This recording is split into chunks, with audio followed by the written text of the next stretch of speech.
नमस्ते, हाय, हेलो, कैसे हैं आप सब? चलिए कहानी शुरू करते हैं। उससे पहले ये बता देती हूँ कि ये कहानी अब अंत की ओर आ गई है।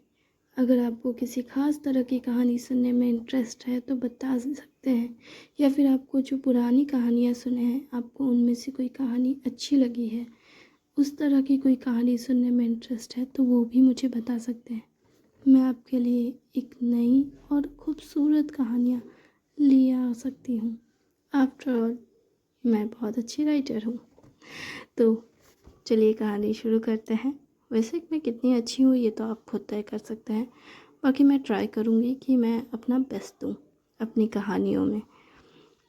वैसे सुनाने में थोड़ी प्रॉब्लम हो सकती है मुझे, पर लिखने में इतनी प्रॉब्लम नहीं होती है, क्योंकि कहने में थोड़ा थोड़ा थोड़ा प्रॉब्लम हो सकता है, क्योंकि मैं कुछ ज़्यादा ही इंट्रोवर्ट हूँ और शाय भी हूँ।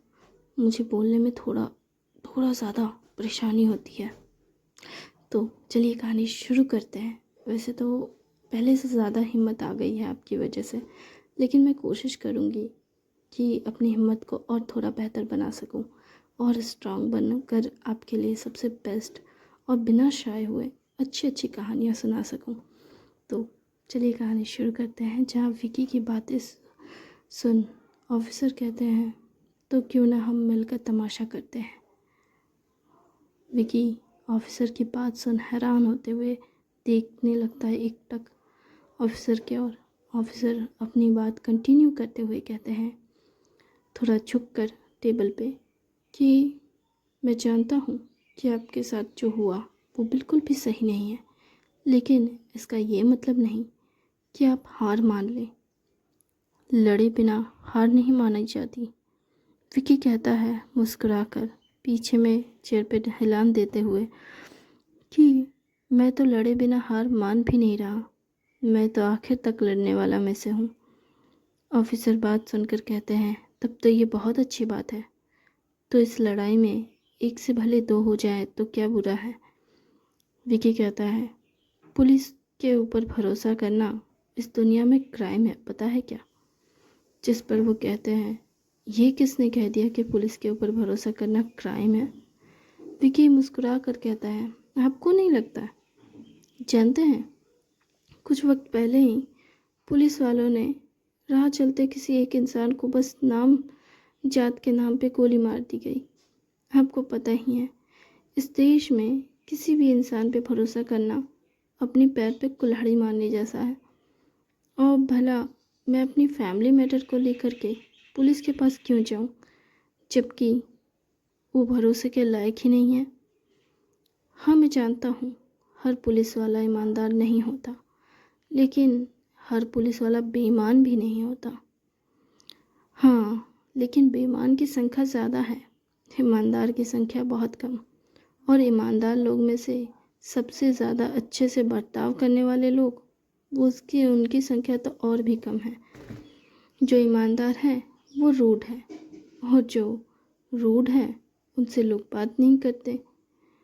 और बेईमानों से और चापलूस करने वालों से वो लोग बात तो कर लेते हैं, लेकिन उनसे एक चीज़ का खतरा तो हमेशा मंडराता है, क्योंकि वो अपने फ़ायदे के लिए किसी भी हद तक जा सकते हैं।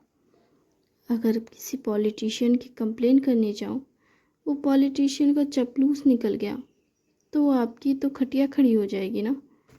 खैर, मैं इस मामले में नहीं पढ़ना चाहता। मेरा इस मामले में बोलने का कोई इरादा नहीं, लेकिन जितनी परिस्थितियाँ देखी है हमने अपने देश में, और जिस तरह का सिचुएशन हम देख रहे हैं, हमें एक चीज़ की तो श्योरिटी पूरी तरीके से है कि मदद मांगने से मदद नहीं मिलने वाली। इस देश में तो बिल्कुल नहीं मिलने वाली, चाहे हम कुछ भी कर लें, चाहे हम किसी के पास भी क्यों ना चले जाएं।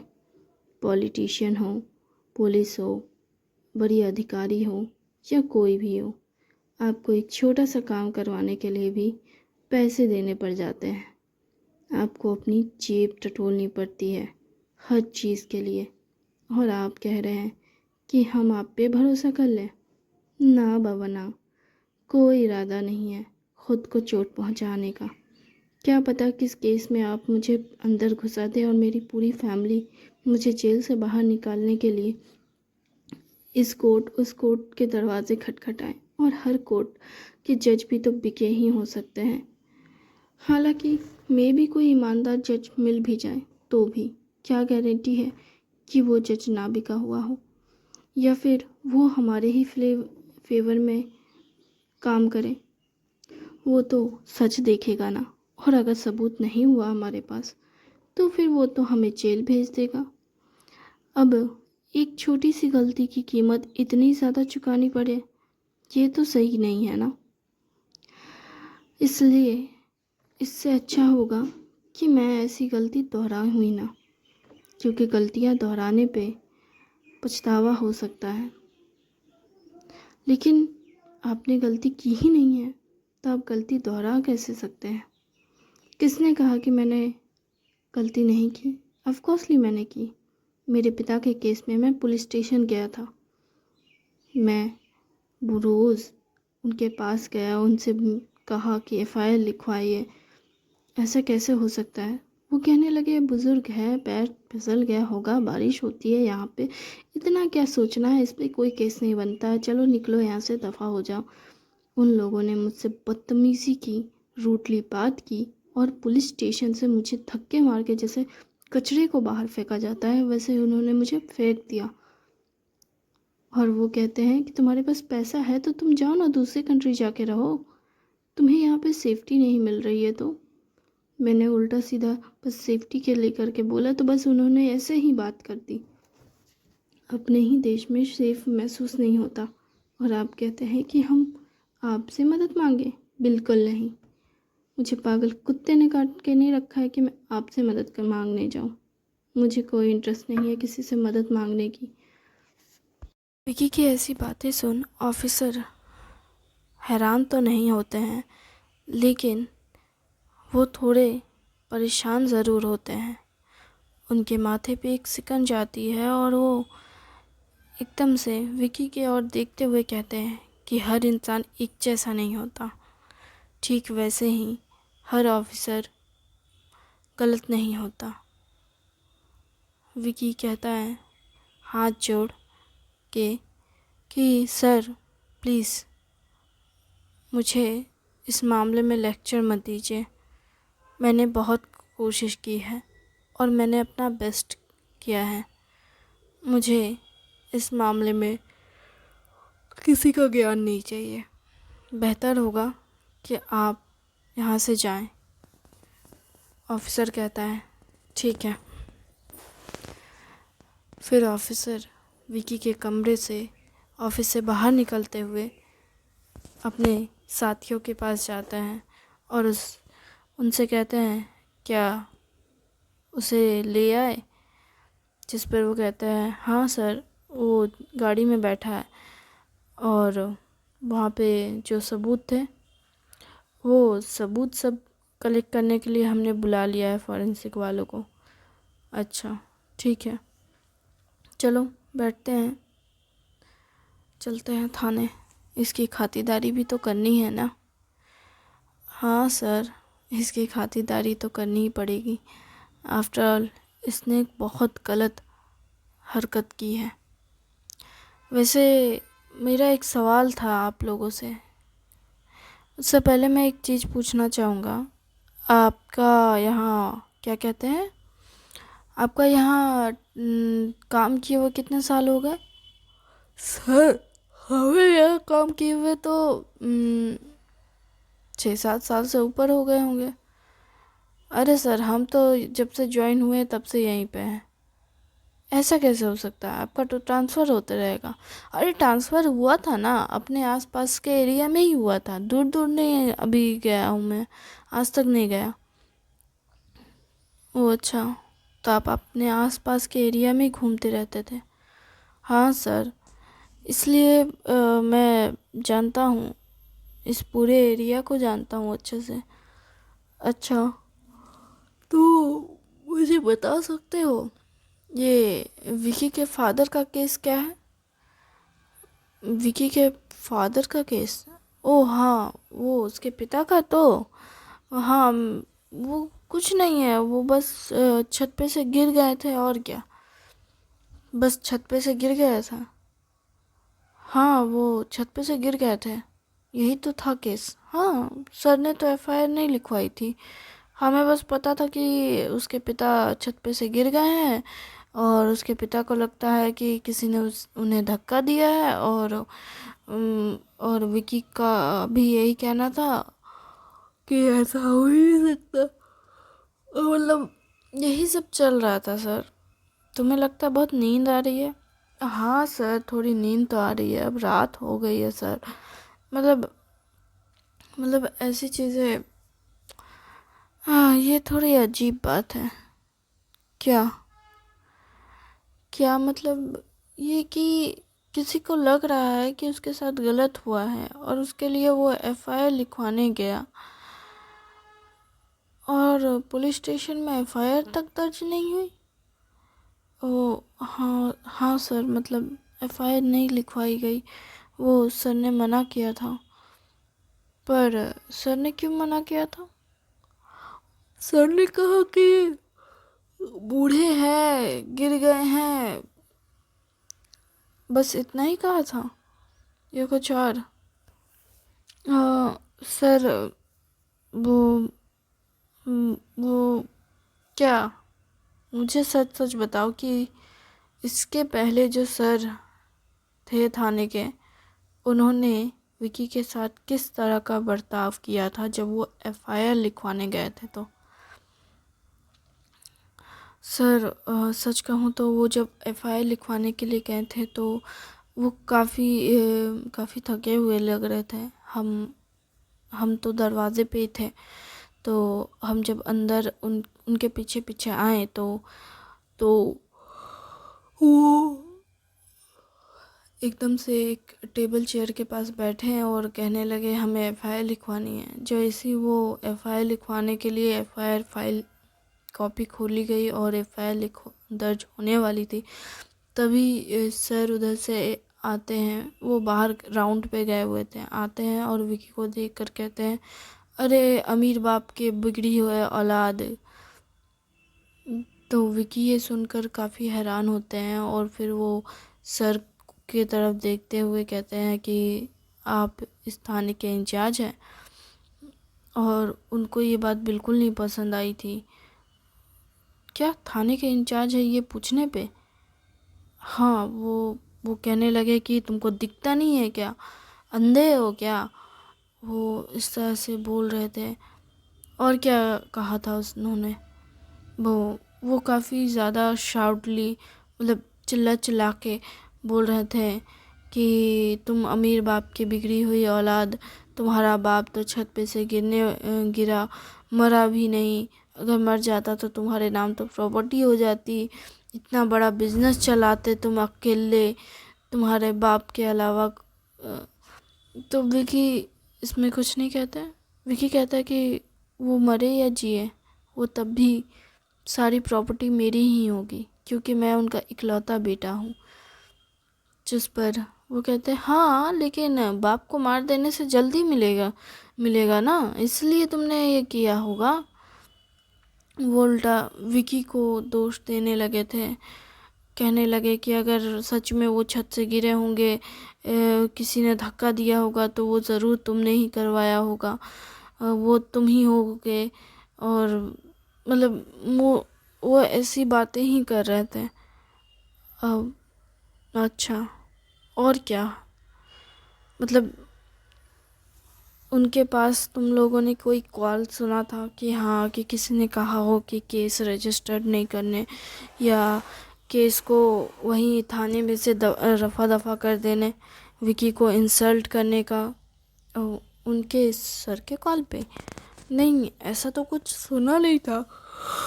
हाँ, लेकिन एक चीज़ अजीब थी। क्या अजीब था? अजीब ये था सर कि जब विकी वहाँ से जा रहे थे ना, तब ना सर का फ़ोन में ना मैसेज पे मैसेज बजे जा रहा था, टिंग टिंग टिंग करके कंटिन्यू बजे जा रहा था।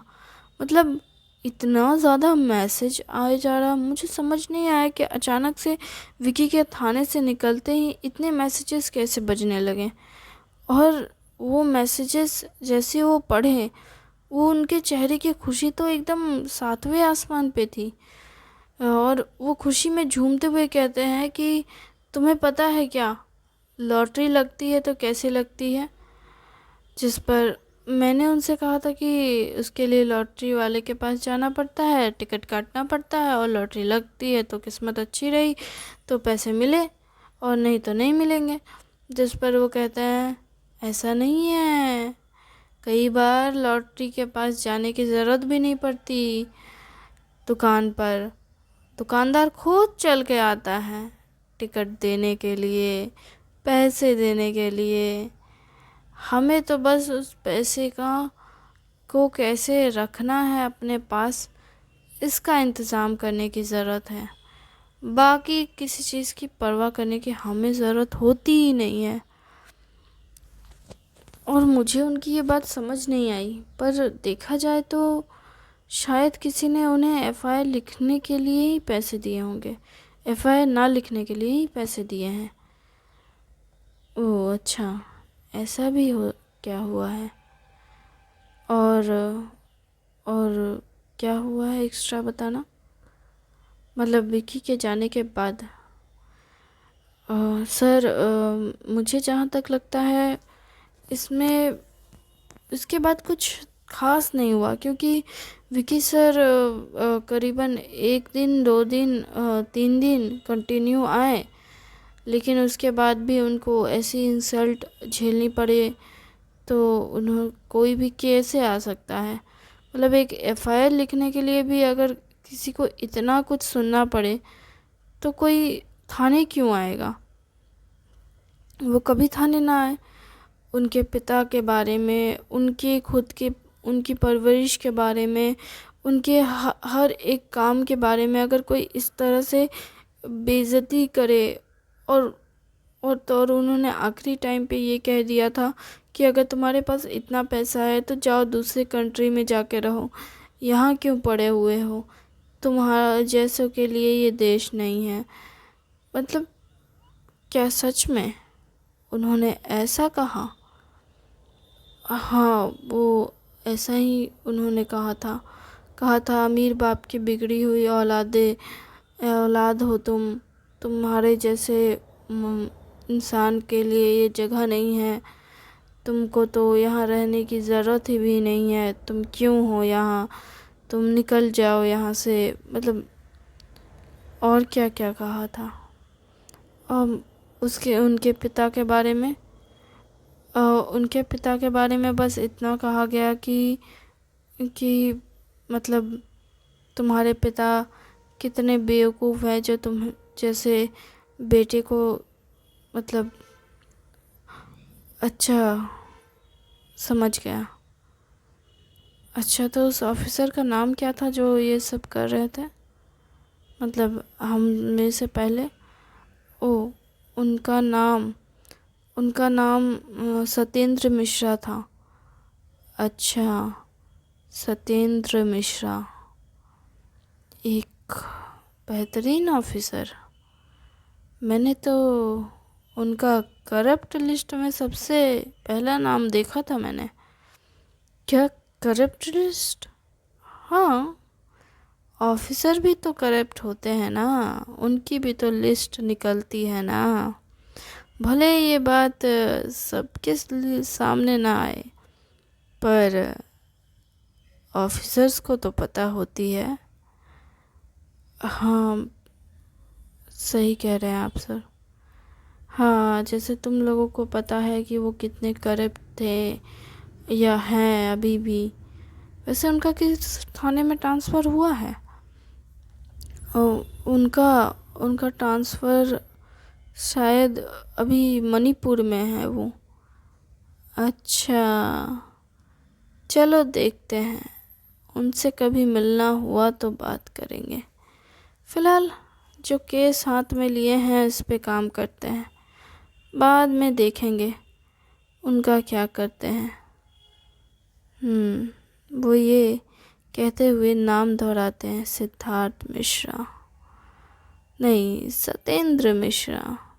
अरे क्या नाम था उसका? अरे सर, आप इतनी जल्दी भूल भी गए उनका नाम? हाँ भाई, इतना भी जान, इतना भी कोई